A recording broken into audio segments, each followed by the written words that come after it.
السلام علیکم مینوالو، امید لرم چې تاسو به ټول ټول به عزتمنو په تغبۍ کې د کالج خلک د جنۍ لپاره بله باندې ځان کته کوي یعنې خودکشي وکړله چې اخر کې عزتمنو د اخر ولې د جنۍ لپاره خودکشي کوي. راځئ ټول معلومات تاسو سره په دې ویډیو کې شریک کوم چې د ویډیو تر اخره پورې وګورئ چې تاسو ته پوره معلومات درولئ. د دې معلومات نه مخکې زه تاسو ته د یادګي نه کوم تاسو کو چینل زموږ په دې سوپر کلیک چینل کې نوي وئ چینل هم نوي سبسکرایب کړئ. مهرباني وکړئ تاسو زموږ د سوپر کلیک چینل د سره سبسکرایب کړئ، خوا کې ورسره د ټلۍ نشان ووهئ چې هر یو نوي معلوماتي ویډیو تاسو ته په اسانۍ باندې در ورسیږي.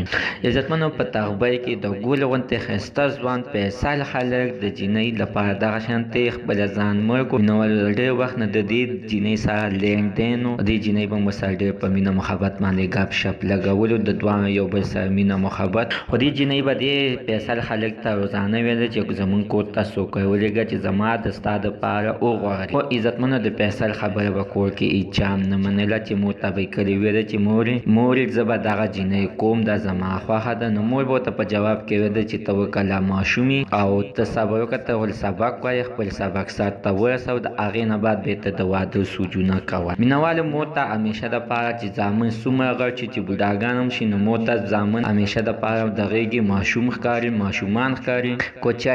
کو چېرې مور زوی ته داسې خبره نه وی کړې نو نن به پیسل ژوندی وي، مړ به نه وي. ځکه عزتمنو چې مور ته هماغه شانتې زامن ماشومان ښکاري چې نن چې څنګه پیسل مور ته ماشوم ښکارېده، خو پیسل ته ځان یو غټ سړی ښکارېده، ځان یې د واده ګڼلو. یاره واقع خبره د واده و 30 کاله عمر، په 30 کاله کې چې ورته واده نه کولو نو اخر څه یې کول، دا یې بوډا کولو. نو مینهواله چې پیسل چې کله دا خپل مور ته ویلې او جنۍ به بار بار همدغه شانتې ویلې چې ته دې رشته زموږ کور ته راولېږه چې ما د تا دپاره وغواړي. خو مینهواله د پیسل خبره کور کې نه منله کېدله چې اخر کې عزتمنو د پیسل نه دغه جنۍ د ګوتو نه ووتله، یعنې کوېدن شوله. په کومه ورځ باندې د جنۍ کوېدن وه، په هغه ورځ باندې عزتمنو پیسل په خپله باندې ځان مړ کړ، یعنې خودکشي یې وکړله. نو ولې زموږ د دې ویډیو مقصد همدا دی چې هر کله زامن چې زلمي شي او د واده شي نو باید چې واده ورته وکړي. دې ته مه ګوره چې یعنې دا د کار نشته دا نشته، الله تعالی رزق ورکوونکی دی، الله تعالی یې ورکوي. واده وکړي نو رزق به م ورته